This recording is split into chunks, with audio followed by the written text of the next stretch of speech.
Alléluia. Bienvenue. Bienvenue à vous qui allez à une autre dimension avec Christ. Que le Seigneur vous bénisse ce soir. Que la gloire de Dieu pénètre vos maisons. Alléluia. Heureux et sereine dans ces temps incertains en Côte d'Ivoire. Alléluia. Où nous ne savons pas, beaucoup qui ne savent pas où aller, beaucoup qui ne savent pas, beaucoup qui ont peur. Mais je veux vous dire, ceux qui appartiennent à l'Éternel n'ont pas peur. D'autres qui ont mis leur confiance dans les choses. Alléluia. Mais nous avons l'Éternel, l'Éternel des armées. Celui-là qui n'a jamais vaincu, qui gagne tout. Je veux encourager quelqu'un aujourd'hui. Toi, si tu vis en Côte d'Ivoire, si tu vis en Guinée, c'est ça, tu vis au Libéria, les choses sont pas certaines.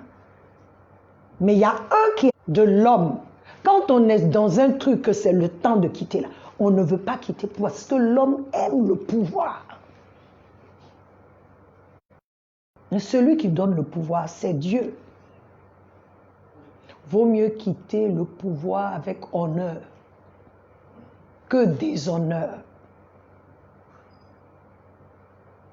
Aujourd'hui, la Côte d'Ivoire, celui qui te tenait captif, il est allé récupérer les clés.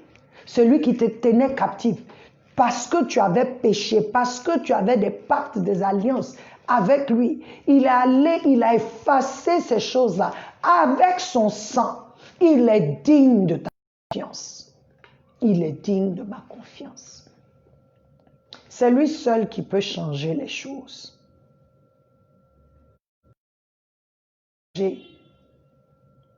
Ne permettons pas que le sang soit versé dans notre nation. Ne permettons pas cela.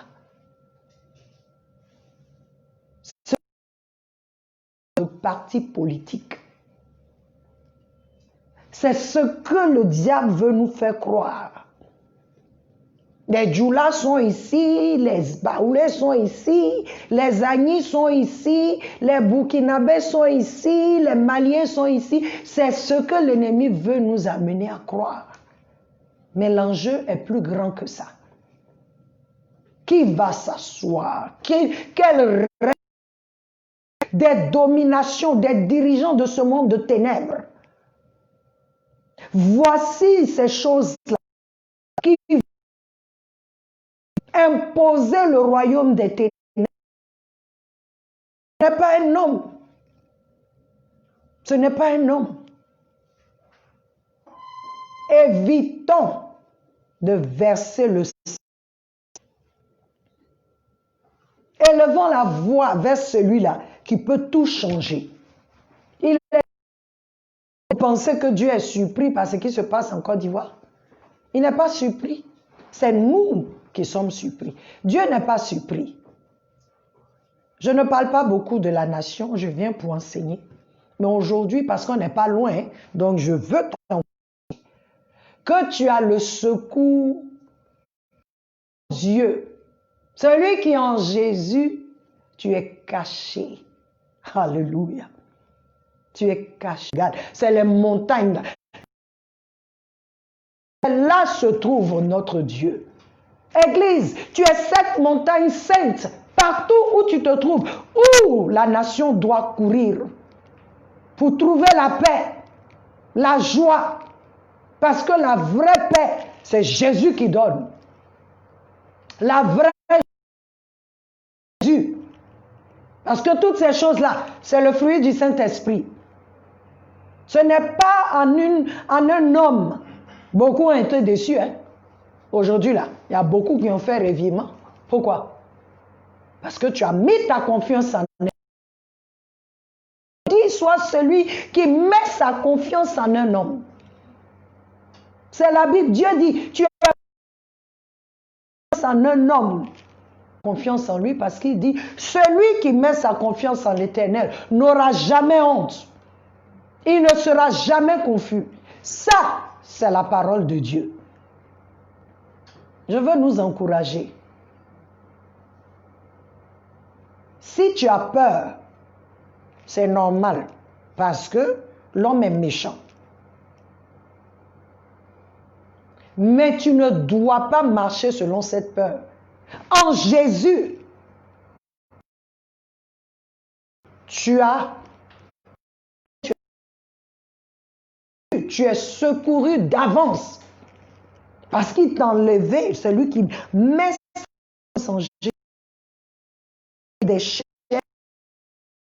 Ça dit l'endroit coupé, il n'y a plus de chemin pour ça. Et tu es en lui, il est en toi, tu es protégé. Qui peut te sauver en ce moment submergé. Pourquoi? Parce que Jésus, le Seigneur, est avec toi. Tu es dans le feu ne pourra pas te brûler. Et il nous a montré l'exemple avec Shadrach, Meshach et Abednego. Le feu ne les a pas consumés. Pourquoi? Parce que le vrai feu était dedans. Il ne te laissera pas seul. Frères et sœurs, faire de notre business et de proclamer ce que la parole dit.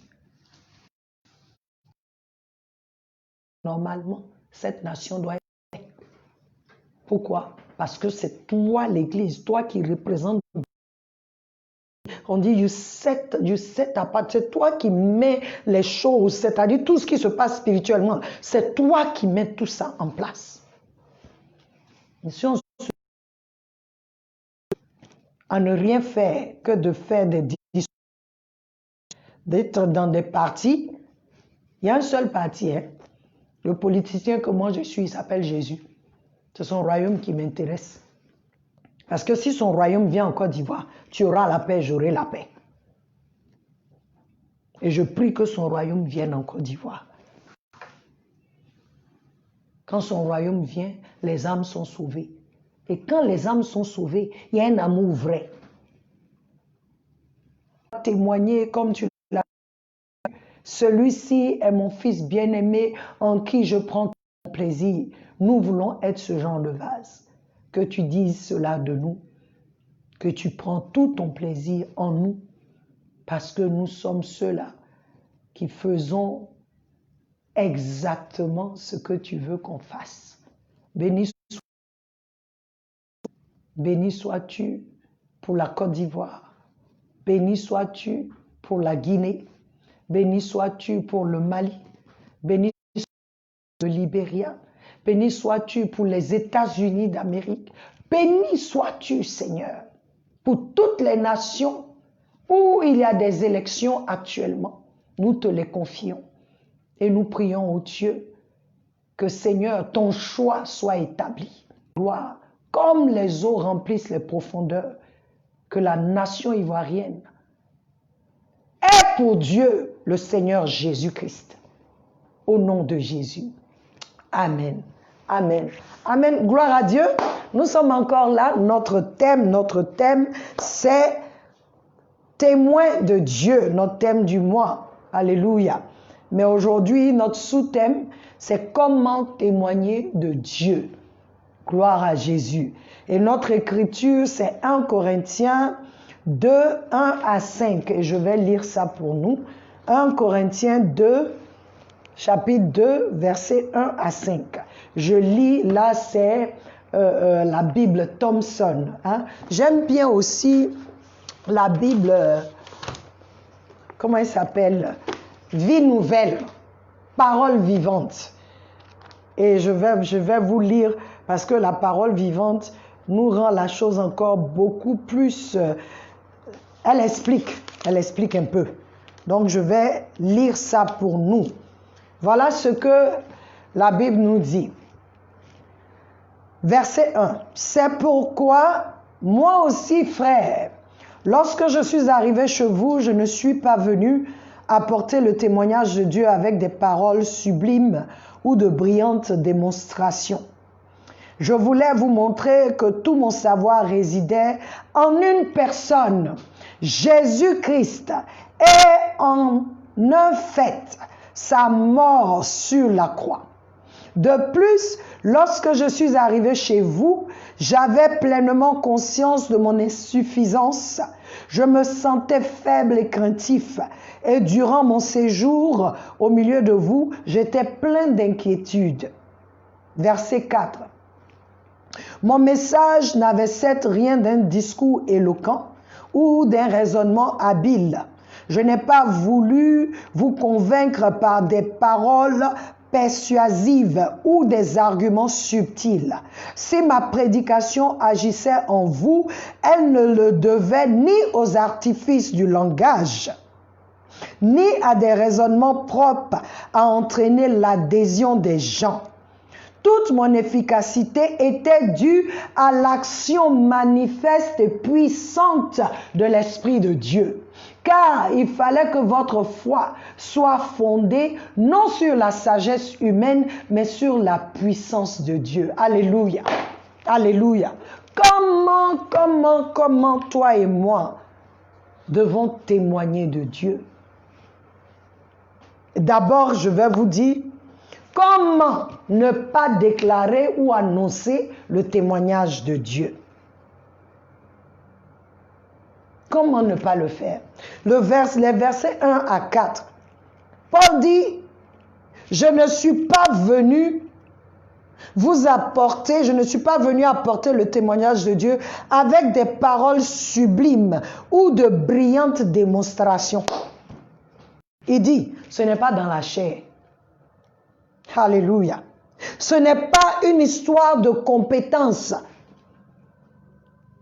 J'ai un diplôme, j'ai 3 masters, j'ai un doctorat. Tout ça, c'est bon parce que tu veux apprendre. Il faut le faire. Mais il dit, quand je viens annoncer la parole, ce n'est pas avec ça. Ça n'a rien à voir avec mon doctorat. Ça n'a rien à voir avec mes compétences. Ça n'a rien à voir. Ce n'est pas parce que je suis qualifié. C'est ce que Paul dit. Ce n'est pas une histoire d'éloquence ni de sagesse humaine. Ce n'est pas parce que j'ai une habileté oratoire que je peux parler et haranguer un peuple, ou je peux parler et rassembler. Il dit non. Ce n'est pas avec ça. Ça n'a rien à voir avec un raisonnement intelligent de notre part. Ce n'est pas une histoire de philosophie. Ce n'est pas dans la séduction. Ce n'est pas dans la manipulation. En un mot, ce n'est pas dans la chair. Le témoignage, annoncer le témoignage de Dieu ne se fait pas dans la chair. Même si tu as eu un doctorat de divinité, ça dit je suis allé dans une école biblique, j'ai fait mon école biblique, j'ai eu des diplômes et tout. Paul dit, ce n'est pas avec ça. Parce que Paul, c'est un intellectuel. Quelque part, Paul dit, si vous voulez parler de pharisien, je suis un pharisien de pure souche. Je suis aussi romain, j'ai la nationalité. Je m'exprime bien. Il dit, mais je ne suis pas venu dans ça. Alléluia. Je ne suis pas venu vous annoncer le témoignage de Dieu dans la chair. Comment il est venu annoncer? Le verset 2 dit, je voulais vous montrer que tout mon savoir résidait en une personne, Jésus-Christ. Oui. Tout mon savoir résidait en une personne, Jésus-Christ. Paul dit que je suis venu là. C'est Jésus. Tout ce que je voulais vous dire là, ou je devais vous dire là, c'est ce que Jésus, je sais de Jésus et ce que Jésus dit. Alléluia. Il dit, et en un fait, sa mort sur la croix, comme je vous l'ai dit la dernière fois, que ce n'est pas le Jésus qui n'a jamais été crucifié. Non, non, non, non. Le Jésus dont Paul parle, c'est celui qui a quitté le Fils de Dieu, qui a quitté son trône, sa gloire, pour venir sur la terre et combattre pour toi, mais il est mort à la croix. Il devait payer pour tes péchés et mes péchés. Paul dit, c'est en celui-là. Voilà où d'abord mon témoignage, ma déclaration, ce que je viens vous apporter là, ça vient de celui-là. Donc quelqu'un qui n'a pas Jésus ne peut même pas annoncer le témoignage. C'est ce que Paul veut dire. Et quand il vient, il cherche rien d'autre, c'est Jésus. Parce que Jésus est le témoin fidèle. En parlant, en connaissant Jésus, en révélant Jésus, il va te révéler parce que quand tu parles de Jésus, Jésus te parle de Dieu. Alléluia. Donc la première des choses dont tu veux t'assurer d'avoir, c'est le fidèle témoin. Jésus-Christ est celui-là qui a été crucifié et ressuscité, bien sûr. Alléluia. Deuxième, verset 3. Il dit de plus, lorsque je suis arrivé chez vous, j'avais pleinement conscience de mon insuffisance. Oh Dieu, je me sentais faible et craintif. Et durant mon séjour au milieu de vous, j'étais plein d'inquiétude. C'est pas cette inquiétude où tu te soucies des choses, non. C'est l'humilité, s'assurer que ce qu'il va vous dire là ne dépend pas de lui. S'assurer que ce qu'il vient annoncer là, ce n'est pas ce qu'il a entendu chez quelqu'un, mais c'est Dieu qui le lui a révélé. Ce n'est pas venu copier, il y a beaucoup, on fait du plagiat, on a entendu, on vient, on fait la... Il dit non, non, non, non, non. Je viens parce que j'ai peur de vous parler de lui et de vous parler de lui de ma part. Il y a une humilité, il dit, j'avais pleine conscience de mon insuffisance. Certains parmi nous, on connaît trop Dieu. On ne cherche plus, on ne le cherche plus. Donc on vient, on annonce seulement. En temps, ça ne vient pas de lui. Parce qu'il faut que lui te dise. Ou il faut que tu aies cette intimité, qu'il te parle. Pour que tu dises. Parce que c'est la seule chose qui a de la substance. Il dit, j'avais conscience. Paul était humble. Mais il fallait savoir que cette déclaration-là ne dépend pas de toi et que tu en es incapable si Christ n'agit pas en toi et par toi. C'est ce que Christ il disait aux autres. Il dit, comme on dit ici, là, on n'a qu'à se respecter, comme on dit en Côte d'Ivoire. Respectons-nous. Quand je suis venu ici, là, ce n'est pas dans mes trucs que j'ai fait. Non, non, non, non. Vous avez vu ma marche.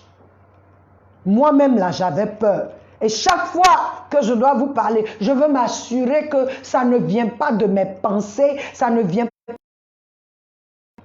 C'est Christ qui témoigne au travers de moi. 3, Paul dit ici, je vais lire verset 4 encore. Il dit, mon message n'avait certes rien d'un discours éloquent ou d'un raisonnement habile. Je n'ai pas voulu vous convaincre par des paroles persuasives ou des arguments subtils. Si ma prédication agissait en vous, elle ne le devait ni aux artifices du langage, ni à des raisonnements propres à entraîner l'adhésion des gens. Toute mon efficacité était due à l'action manifeste et puissante de l'Esprit de Dieu. Un cœur déterminé, oui. Son cœur était déterminé malgré son bagage intellectuel. Il a déterminé dans son cœur de laisser Dieu faire. Annonce le témoignage de Dieu est quelqu'un qui est soumis à Dieu. il a déterminé dans son cœur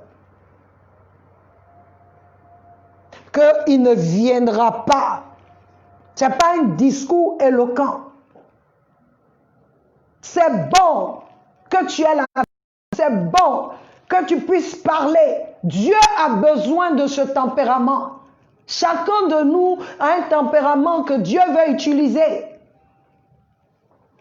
C'est pourquoi le jour de la Pentecôte, il utilisait Pierre. C'est lui qui est bouillant, passionné,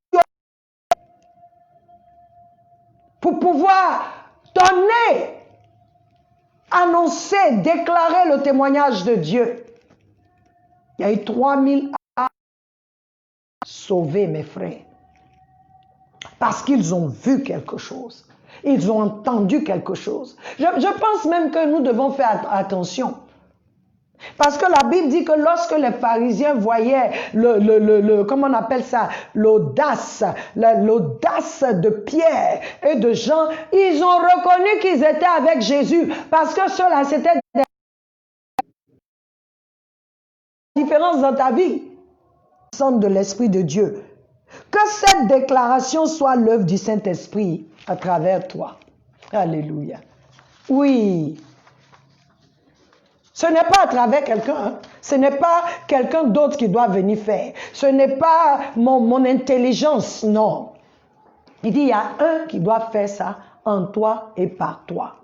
Lui, il dit, c'était l'action due, ce que vous avez vu là, mon efficacité, comment vous avez vu les gens être guéris, comment vous avez vu les gens être sauvés, comment vous avez vu les captifs être libérés. Il dit ce n'est pas mon action, mon efficacité était due à l'action manifeste et puissante de l'Esprit de Dieu.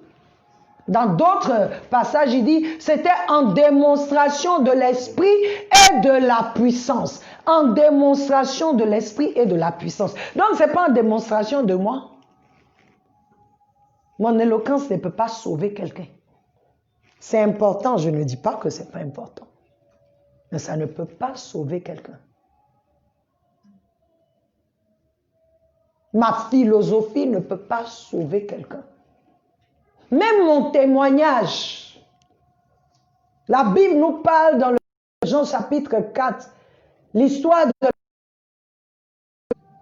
Lorsque Jésus a fini de lui parler, qu'elle a cru, elle a su que c'était le Messie, elle a couru pour aller appeler les gens de la ville. Cette femme-là, qui se cachait, qui venait puiser l'eau chaude, donc il n'y a personne. Elle a rencontré Jésus. Cette femme qui rasait les murs à cause de sa réputation.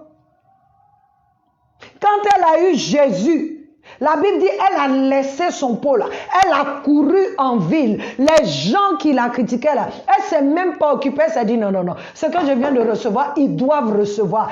Elle est rentrée. Venez et voir. Celui-là m'a dit tout ce que moi, ma vie là, je connais là, que personne, lui m'a dit ça. Venez, n'est-ce pas le Messie? La Bible dit ils sont venus. C'est ce que ton témoignage fait, mon témoignage fait. Comment Dieu m'a sauvé. Qui j'étais, qu'est-ce que je faisais. Mais ce n'est pas mon témoignage qui sauve. La Bible dit, ils sont venus, ça amène les gens à venir voir le Dieu là, qui a fait cette chose dans ta vie. Mais eux-mêmes, ils doivent l'expérimenter. C'est pourquoi nous avons beaucoup de gens à l'église, mais ils ne sont pas sauvés.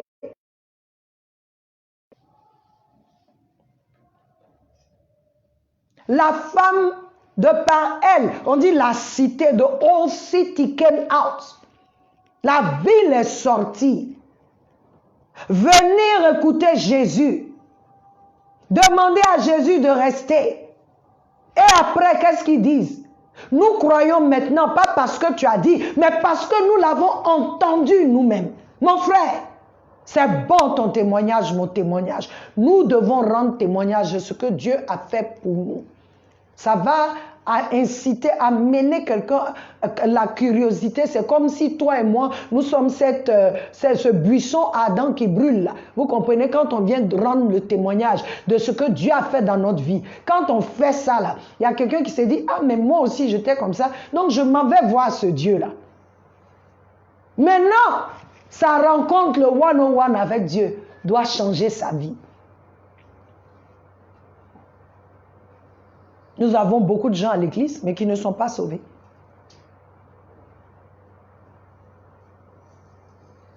Parce que ils ne comprennent pas. Ils viennent, chacun vient parce qu'il veut se marier, il veut telle chose, il veut telle chose, il veut telle chose. Monsieur, comme toi tu as dit, Dieu m'a donné un mari, j'ai prié. Donc lui aussi vient prier pour que Dieu lui donne un mari. Ou une femme. Mais ne cherche pas Dieu. Nous devons rendre témoignage. Mais au-delà de ça, nous devons nous assurer que les gens rencontrent. C'est lui qui fait que tu rends témoignage là. Alléluia. 5e point, verset 5. Il dit, car il fallait que votre foi soit fondée non sur la sagesse humaine, mais sur la puissance de Dieu. C'est-à-dire la résultante. Quand toi tu déclares le témoignage de Dieu, Paul dit, la résultante doit être le salut des âmes. Oui. Et ce n'est pas une conversion superficielle. C'est une vraie conversion. On a des convertis, mais pas de disciples. On doit dépasser l'histoire de convertir et être. Il dit, la chose là, ma déclaration là, a été faite en démonstration de l'esprit et de la puissance. Pourquoi? Pour que toi, ta foi soit fondée sur la puissance de Dieu, sur ce que tu as vu, sur ce que tu as expérimenté.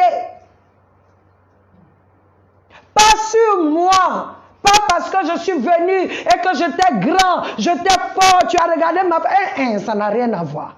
Mon frère, ma soeur, si c'est ce que tu regardes pour aller évangéliser, tu as déjà faux. Ce n'est pas parce que je porte des talons. Au contraire, ça distrait même les gens. Parce que tout le monde n'est pas sauvé. Donc, ce sont mes chaussures que d'autres regardent. Ou bien ma robe, ou bien mon habit, ou bien mes cheveux, ou bien tout ça. Non. La foi de quelqu'un doit être basée sur la puissance de Dieu. Pas sur ma sagesse, mais la sagesse de Dieu. C'est pourquoi cette déclaration se fait, tu es un vase, tu dois être celui-là disposé, disponible pour que le Seigneur t'utilise, pour toi-même déjà recevoir de lui, pour qu'il puisse t'utiliser. Mais encore, même quand il te dit laisse-toi faire, laisse le Saint-Esprit faire. Je vous ai dit ici, excusez-moi, que malgré le fait que les disciples étaient avec Jésus, il dit attendez. Il dit attendez. Il y a un qui doit venir parce que la déclaration du témoignage de Dieu, ça s'est fait en puissance. En puissance, en esprit et en puissance. C'est le Saint-Esprit qui fait. Pour que le Saint-Esprit fasse, il faut que Jésus soit en toi, le fidèle témoin. Alléluia. Il faut que les âmes soient gagnées. Il faut que les âmes soient gagnées.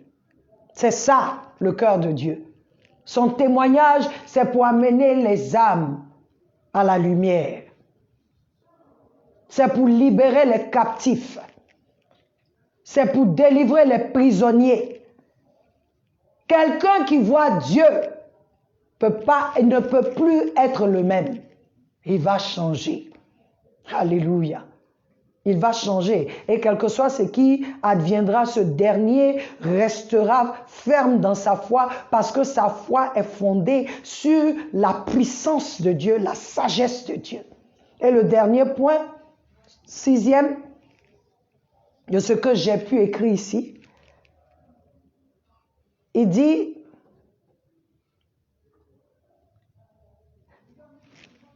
quand tu continues de lire, dans le verset 13, il dit,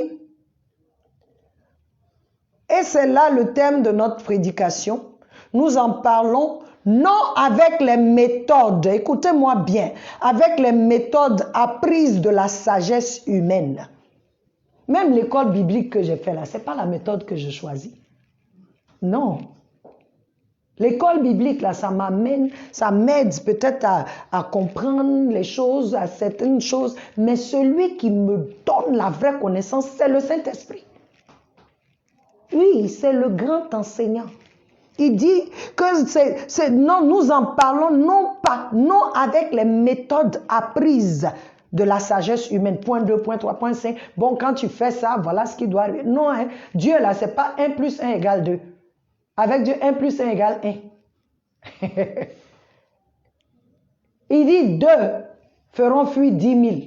Ça, c'est quelle multiplication? 2 seulement. Se mettent ensemble, ils prient. Ils vont faire fuir 10 000. Un seul 1000, mais quand les deux viennent, ça doit être normalement 2000. Mais Dieu dit 10 000. Ça veut dire que c'est pas comme lui, on ne comprend pas. Tant qu'on ne rentre pas là où on doit rentrer là, tant qu'on ne se laisse pas enseigner par le Saint-Esprit, ça sera compliqué. Il dit, mais avec celle que nous inspire l'Esprit, les réalités spirituelles demandent à être exprimées en un langage spirituel approprié. C'est ce que nous faisons lorsque nous nous adressons à des hommes animés de l'Esprit divin. L'homme qui n'a que ses facultés naturelles n'est pas en mesure de percevoir ce qui vient de l'Esprit de Dieu. Il n'admet pas les vérités spirituelles. Elles sont à ses yeux pure folie et il est incapable de les comprendre. Pourquoi? Parce que seul l'Esprit de Dieu permet de les discerner. Et c'est à la lumière de cet esprit qu'elle demande à être jugée. Celui qui possède cet esprit, par contre, est capable de tout comprendre et de tout apprécier les faits et les idées à leur juste valeur et peut se former un jugement équitable sur tout, tandis qu'il reste lui-même indépendant du jugement d'autrui. Qui donc connaîtra la pensée du Seigneur pour prétendre pouvoir l'instruire? Mais nous qui avons reçu l'Esprit du Seigneur, nous possédons la pensée de Christ. Alléluia. Je veux t'encourager à lire 1 Corinthiens chapitre 2, tout le chapitre. Il faut que toi et moi, nous soyons enseignables. Oui. Que nous laissions le Saint-Esprit nous enseigner la sagesse de Dieu. En un mot, il faut que toi et moi, nous soyons des hommes et des femmes spirituels. On ne peut pas être charnel pour faire ce travail-là. Non. Ça ne peut pas marcher. Ça ne peut pas marcher. Ça ne peut pas marcher. Alors, notre temps tire à sa fin. Comment témoigner? Ce n'est ni par l'intelligence, ni par la force, mais c'est par l'Esprit de Dieu. Alléluia. C'est par l'Esprit de Dieu que toi et moi, nous pouvons déclarer efficacement, annoncer efficacement, apporter efficacement le témoignage de Dieu, Jésus et le Saint-Esprit. Rien d'autre.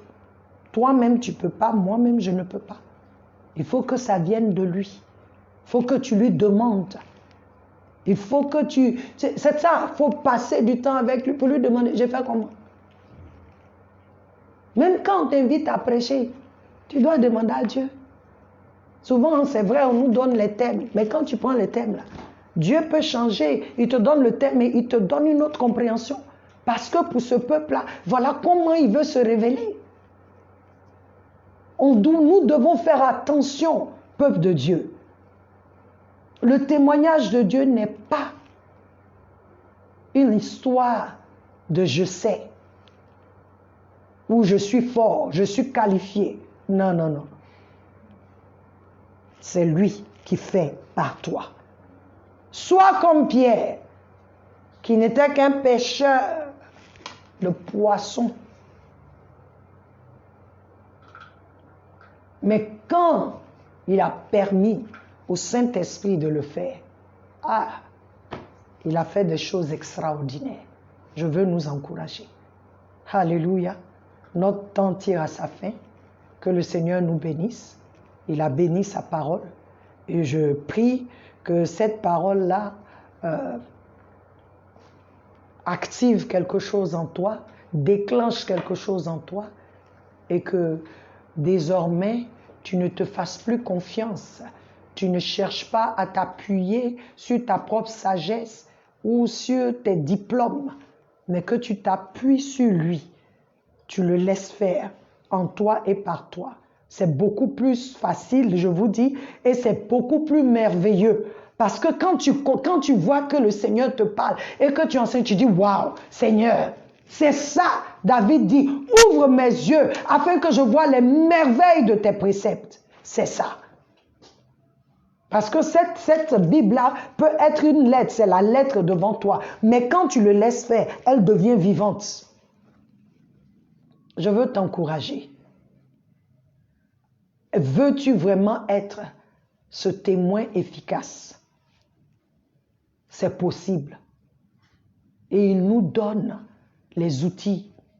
Et je veux nous encourager, c'est la saison. C'est la saison pour nous chrétiens de déclarer le témoignage de Dieu. C'est la saison pour nous frères de raconter qui est Dieu. C'est la saison. Ne reste pas là à te morfondre. Comment on va faire? Le pays, je me cherche, je fais des provisions. C'est bon. Mais quand tu vas au marché là, dis aux femmes, Jésus vous aime. Oui. Cherche quelqu'un par jour. Si tu demandes à Dieu, je te dis que c'est possible. C'est le temps. La moisson est grande et mûre. Le Seigneur nous équipe pour que nous allions. Nous allions à la moisson. C'est le temps. Il a besoin d'ouvriers. Il a besoin de toi, il a besoin de moi. Je vais prier. Éternel Dieu, je te rends grâce, Seigneur, pour ta parole. Fais de nous des témoins efficaces de Dieu. Des témoins qui ont Jésus en eux et qui laissent Jésus parler en eux, qui laissent Jésus révéler le Père et qui sont soumis au Saint-Esprit.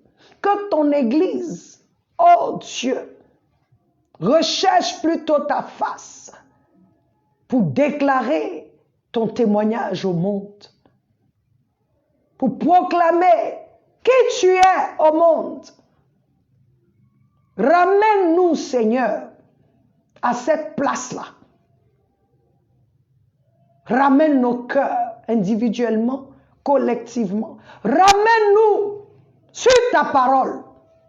Ramène-nous dans ta présence et fais de nous ces témoins selon ton cœur. Je prie pour mon frère et ma soeur, ceux-là même qui ont à cœur d'être des vrais témoins. Oh Dieu, donne-nous, car ta parole dit que le vouloir et le pouvoir viennent de toi. C'est toi qui permets qu'on puisse faire toujours. C'est-à-dire, il n'y a rien qu'on puisse faire de nous-mêmes. Jésus dit, sans lui, nous ne pouvons pas porter de fruits. Alors, Père, donne-nous cette compréhension et donne-nous de nous soumettre, de te donner, Seigneur, de t'aimer, te chercher de tout notre cœur, toute notre force, de te chercher vraiment, sincèrement. Et qu'en cette saison, la moisson, Seigneur, que nous puissions cueillir, nous puissions aller récolter dans le nom de Jésus. Que l'Éternel vous bénisse, que l'Éternel veille sur vous. N'oubliez pas, ce mardi, nous avons les questions, mais aussi les prières. Alléluia. Envoyez-nous vos requêtes de prière et vos questions. Nous allons prier, nous allons prier, nous allons passer un temps pour que le Seigneur nous utilise. Au nom de Jésus, soyez bénis. Amen.